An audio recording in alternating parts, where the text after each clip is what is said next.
Hello, this is Karen Johnson. I'm here today in another of our series of Proctors History Committee tapings to preserve the history of our wonderful proctors. Today we have as our guest, this is December 11th, 2017. And we have as our guest Mardy Moore, who was one of the key people in the founding of Proctors Theater. So we're really excited to hear what Mardy has to tell us because she was really involved. So Mardy, how did you first learn about Proctors, the possibility of it? Well, we heard that it was going to be demolished and that it was going to have the wrecking ball. And so, of course, everybody got galvanized to do something. And the Arts Council, which was very active at the time, had a meeting and talked about what they could do to save Proctors Theater. And they, really made it a focal point of their efforts. That was in 1977, I think, when they first started talking about it.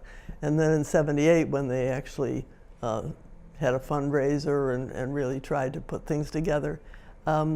Several of us got together and said, well, let's think about who we should have for a board, and we should have an organization, and it should be separate from the Art Council because the Arts Council does other things, and to run a theater, you really need a separate group. So we sat down, Kay Rosendahl came up with some names, Mel Mintz came up with some names, and Mark Weintraut and I came up with some names. And we put them all on a list, and then we divided the list and said, well, I'll call this one, I'll call this one, which was absolutely the most fantastic thing because everybody that we called said, oh, that sounds exciting, I'd love to be involved. It started out as a community adventure, which it's been all along.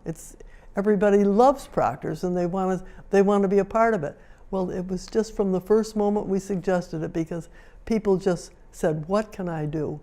And we asked people to do outrageous things.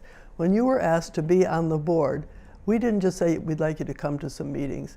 You were told, we are inviting you to be on this board because, for instance, Stan Talbot from Mohasco, the carpets in the theater are in dreadful condition. We want you on the board because we need free carpeting. Free is good. Free is good. Free is what we always had. And we talked to Joe Mangino, who was the head of the unions at GE, and we said, Joe, if you come on board, we expect at some point to have shows from Broadway, which will be union shows, and we also expect to continue to have the Schenectady Symphony Orchestra, the light opera folks, all the not-for-profits who have been going in this community for years. We're going to want them to be at Proctors. We're going to want them to be an important part of it, and we're not going to want them to have to hire union help because they can't afford it.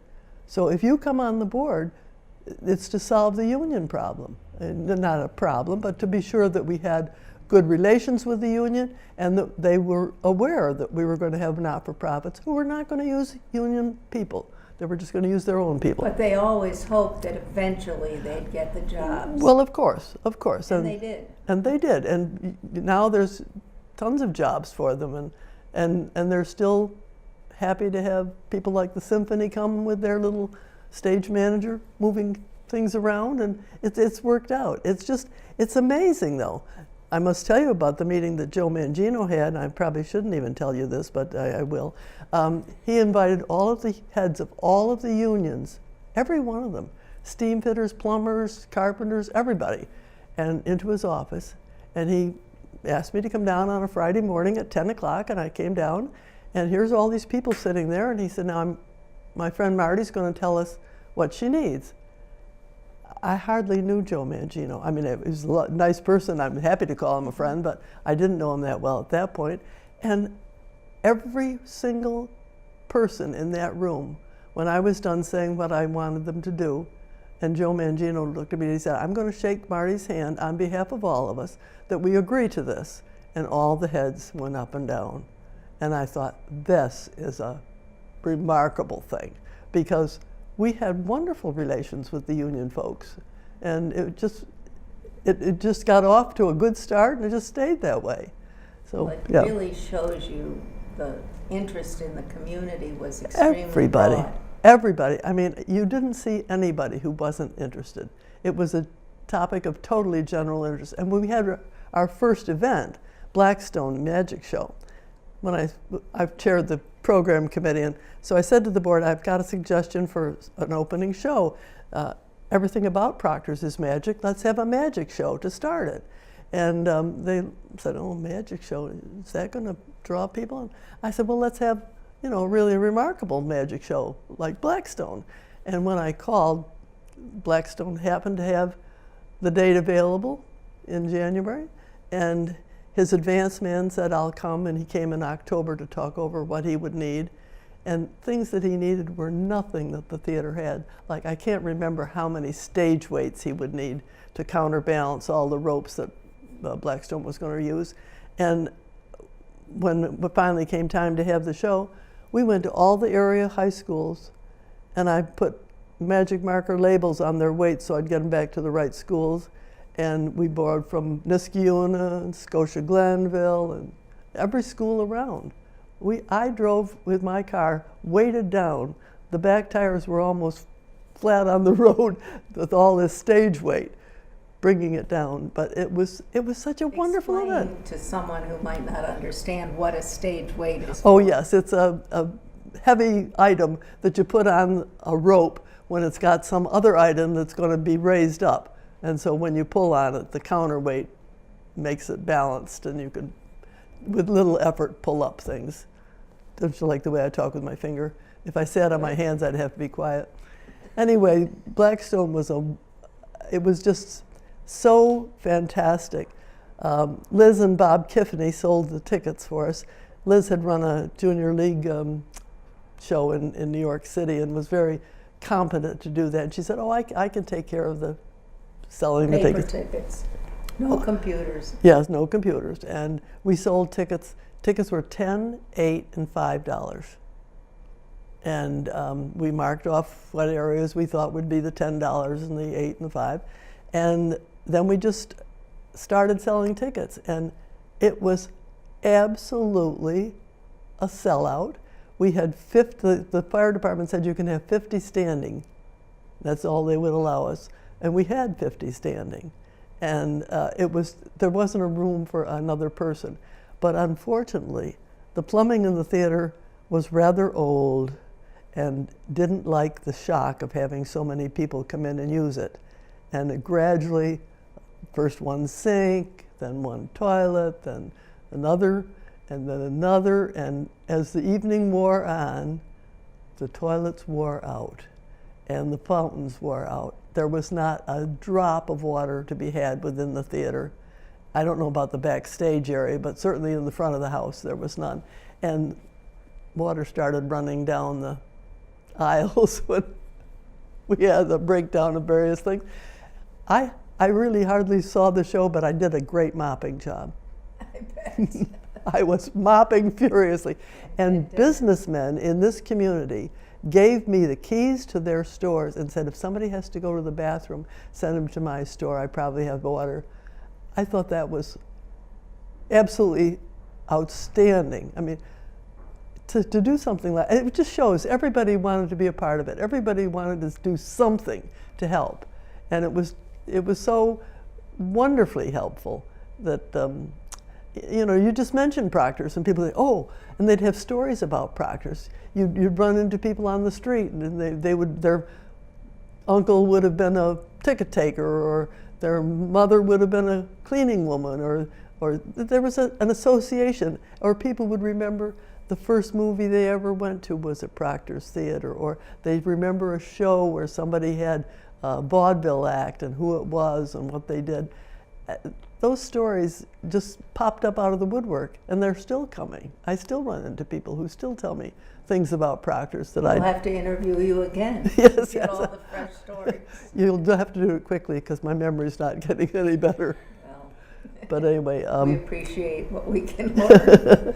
I'm trying to think of what other things I was chairman of the program committee for several years at Proctors, and the program committee was composed, I think there were 16 or 17 people on the committee, but there was a couple people who were opera experts, Harriet Comfort and Sue Cook, John Marcille, who was a reporter was a jazz fan, Don Willock.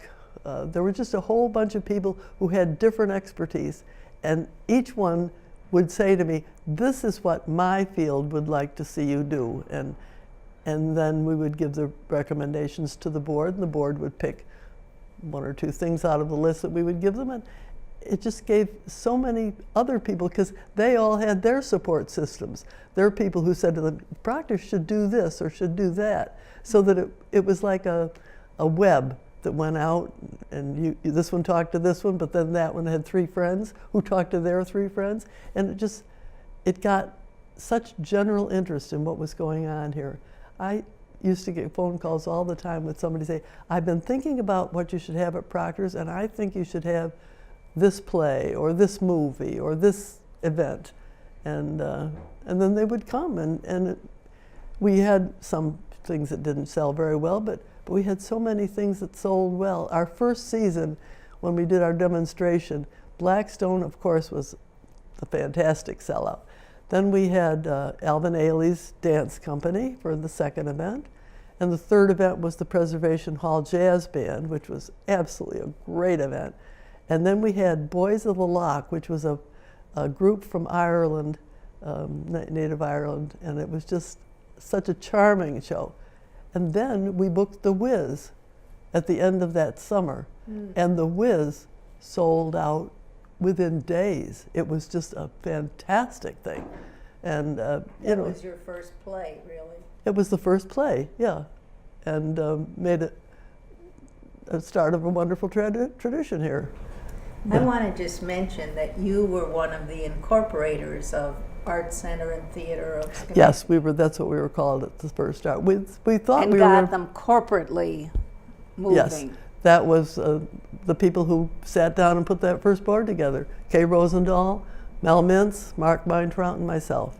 And Maybe Bob Cohen. Bob Cohen was the lawyer. He was not part of the group. We met in his office. Did they donate the legal documents? Yes, they did. So he was a big part of it, absolutely. Well, what was I starting to tell you? I've lost my train of thought. I do that a lot. I was starting to tell you about, it's gone. But No.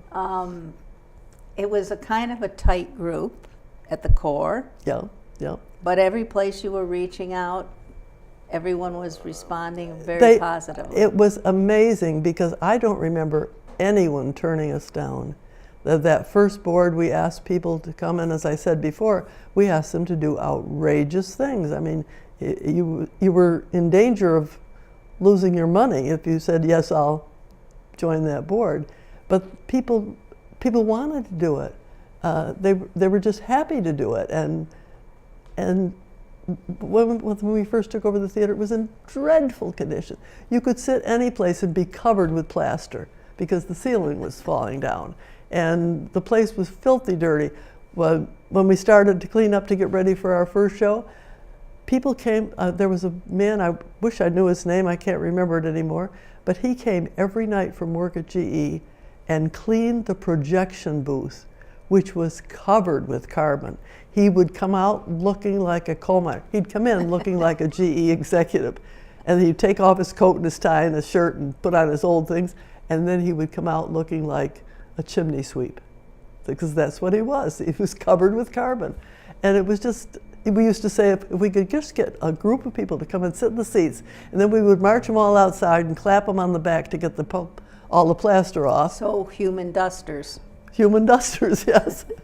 But and then we wanted to have it sparkling for our first opening performance. So Jim Lomel figured out how to lower the chandeliers, and we spent hours and hours, his children and my children, and he and I and his wife Marianne, cleaning those chandeliers piece by piece, and every piece sparkled. And then we put all new light bulbs in them, and it was just, you almost had to look up. It was just so sparkling and so wonderful.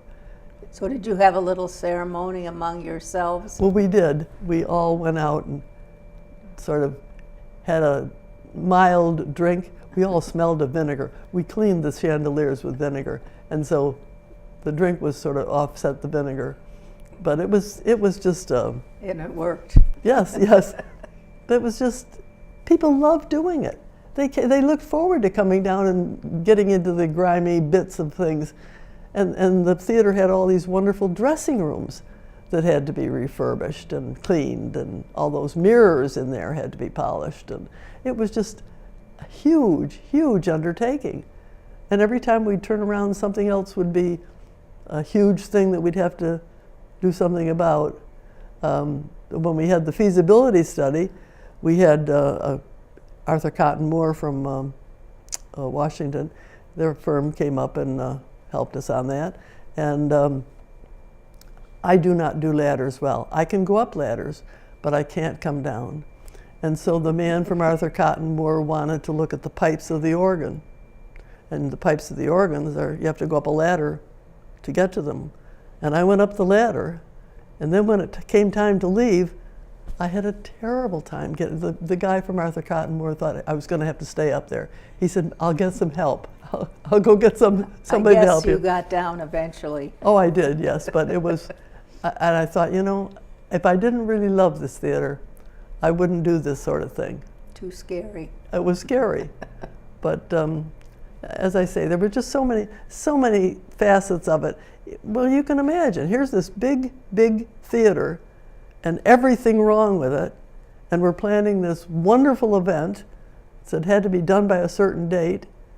And then after we had the opening season, we had a time when we had, the theater was absolutely full of scaffolding because we were painting the ceiling, which was a major undertaking. And General Electric was going to have a meeting, and they had booked it, and we had to honor that commitment. The city said, you know, we've already taken care of this, you have to honor this commitment. So all of the scaffolding had to come out by a certain date. And the workers got a lot of the theater done, but up above the stage, there was a very ugly gray spot, which for years was left there because when the scaffolding came down, that just couldn't get done. And so it reminded us all, well, we had to have that interrupted. And that was sort of a goal, get that spot cleaned up again. But it just, I can't tell you how many people were involved and how excited they all were to be involved and how it galvanized the whole community. The businessmen downtown were so excited about having this theater in their midst, and they just, you know, helped to support us. Said, "What can we do? What you're having an event? What can we do to help you?" And of course, wonderful Marvin Friedman, who owned the Van Dyke restaurant, was on the original board, and he was such a great person.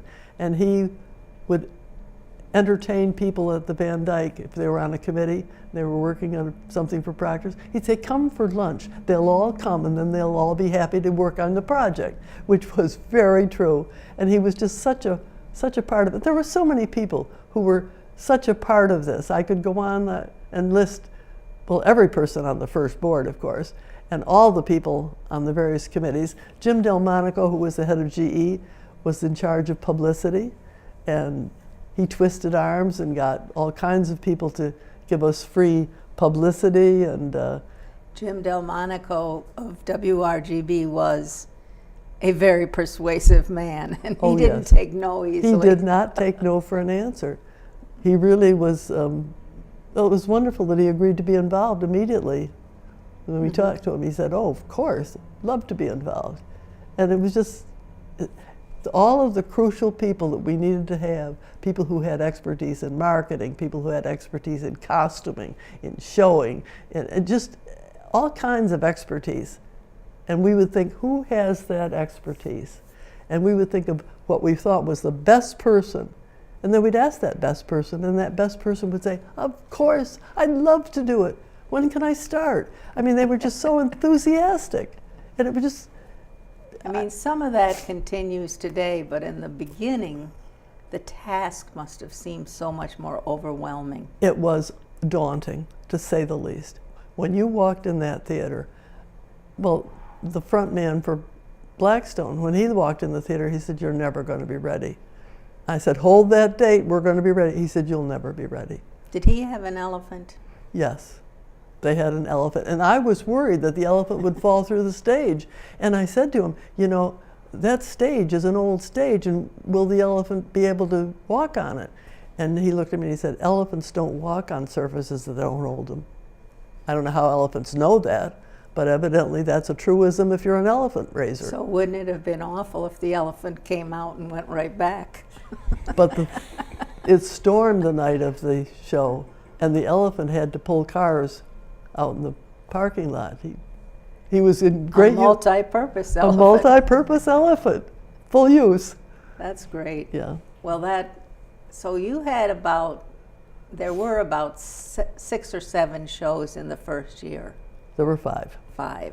Yeah, in the And first year. did you start showing movies at some point? We did. We had a small movie contingent. As a matter of fact, we raised money one time by having a wine and cheese after, I think it was Cherbourg in Paris, or something about Cherbourg. It was a lovely movie, very romantic, very lovely. And we had a series of movies. Bob Warlock, who was an early person at the theater, recommended a lot of movies. And everybody had their favorite movie that they tell you, you should have this movie. I had a list of, I think it was 57 movies that people had recommended. Schenectady favorites. Schenectady favorites of people at that time. And it was a wonderful resource because we just go down that list and say, well, how about having this one now? Or how about having this one? And the movies used to come in big reels, and you had to change out the reels in the middle of the movie. So if you weren't paying attention and you were running the projector, you could. And they came by postal service. Yes, and they left by postal and service. they came at very odd hours, but somebody had to meet them to sign for them, because they wouldn't just leave their films with nobody to check them in. And yes, often I can remember coming down and checking in films. So I recall that you had a woman in Albany who was Edith Dappert, a lovely lady. helping. She had been an agent and booked shows, and that's how we had an entree into Blackstone, into Columbia Artists, because she knew the right people, and she would call them and say, I'm going to have Mardy Moore call you. She's a friend of mine. I want you to, help her. And so where we would ordinarily have been turned down and not even given a hearing, she opened the door for us so that we could get in to see gave people. you credibility. We had, even though when she looked at the theater, she realized we didn't have a tremendous amount of credibility on our books, but we were able to sound as if we were a wonderful operation. And there used to be this organization that had theater owners from all over that would get together for us, like seminars. And Mary Ann Lomel and I went to one of those. And we were sitting with little theaters because we figured we're not a very big player. And the Kennedy Center was there, and the Chautauqua Institute was there, and big places, the Brooklyn Museum. And so we sat off in the corner with a little bunch of people, and the people that were running came over and said, are you from Proctors Theater in Schenectady? And Mary Ann and I said, yes, we are. Come over here, you're in the wrong group. And they put us in with the Chautauqua Institute, all the big ones. And we were so overwhelmed. But they said, the potential for your theater and the enthusiasm that you folks all have, you're going to make it. And you might just as well talk to the people that you're going to be associating with, which was, it turns out it was very truthful, but at the time, it was sort of hard. It was hard when you were on the front line to see that at that point. When we knew that, back home there was a roof that needed fixing, that there was a furnace that was iffy, that, Did you recall any of the work the city did on the building? Yes, they had cedar workers come and paint, and did a wonderful amount of work. They came, and the city, we couldn't have done it without their help. They were just fantastic. And the cedar workers they came, I can't remember the gentleman's name who was in charge of them, but he would say, how are we doing? And I must tell you this. They were going to paint the hallway dark brown. And I thought, oh. The hallway being the arcade? The arcade. And I thought, that will be disaster. So I went down without any authority. I hope nobody's listening that would be getting into trouble by my telling you this. But I said, that is not the color paint we were supposed to have. That's the wrong color paint. Do not open the brown paint. We're not using brown paint. It has to be a light color, an ivory or something. You must have other color. Well, they've scouted all around. They finally found a lighter color paint, and the brown paint never got opened. I don't know what they did with the brown paint, but when you say scoured around, they were looking for surplus paint. Oh, of course, of course. We were. Nobody had any money. I mean, they had money to pay the workers, but the supplies were. For those who don't know, CETA was a government program Right. where low-income people's jobs were subsidized to learn job skills. Yes. And these people learned a lot about painting. They did indeed. As a matter of fact, they were part of the crew that was painting the ceiling as well, back when we had the scaffolding. And I would come down and say, they would be standing painting the low places, which any of us could do. And so I would be scooting them back up on the scaffolding and say, that spot up there, you haven't finished that up there. You need to get up there and finish that. They weren't so fond of being up on top. No, they were like me, one-way ladder people. But Well, anyway. since we've had professional painting Oh, since then, Oh, yes. you see really what an art it is. It is a tremendous art. And I must say, those folks who were learning painting skills did a very remarkable job when you realize how it was not an easy task. And the place was so filthy from years and years of not being disturbed. The dust was clinging to everything. And, you know, they had a lot of work just to get ready to paint, which... Wash the walls and... Yes, and you think to yourself, you know, it was such a huge task. And when we got to opening night, and I looked around and I thought, it's amazing. It's just fabulous, because so much was done, and so much had needed to be done. Mm-hmm. It was, you know, people just didn't believe that we were going to be able to pull it off, but they all hoped. They all wanted it. It was, nobody lost heart on the project. Nobody said, oh, this is not going to happen. They all said, oh, I don't know. It's a big, big job, but wouldn't it be wonderful if it happened? And it was just a whole spirit. I mean, you could just feel it oozing up out of the seats. People just loved the theater. They wanted it to succeed. They just were so happy to be a part of it. And it was a whole spirit. And I truly think that spirit is still alive at Proctors. I think people are still excited that it's doing well. They find it innovative and creative and just fantastic, just exceeding everybody's expectations. And that's what they all hope. That's what everybody hoped. And it has. It is the jewel of the downtown. It is remarkable in the entire area, in the entire state. People come from miles around to come to Proctors. When I come down and dose it at the museum's history committee room, I see people from Plattsburgh, Kingston, Buffalo. I mean, it's just it's like a magnet, and it's attracting everybody, and it always has, and I hope it always will.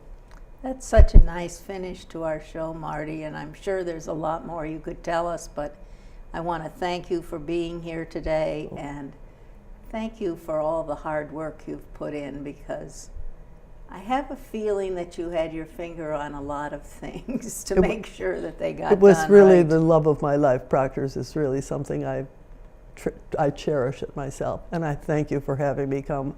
I love talking about Proctors. Well, maybe we can come up with a few more stories and do I have chapter a few more. 2. So thank you all for watching this version of Mardy Moore in talking about her role in the history of Proctors on the behalf of the Proctors History Committee. It is December 11th, 2017, and I hope you've enjoyed our conversation.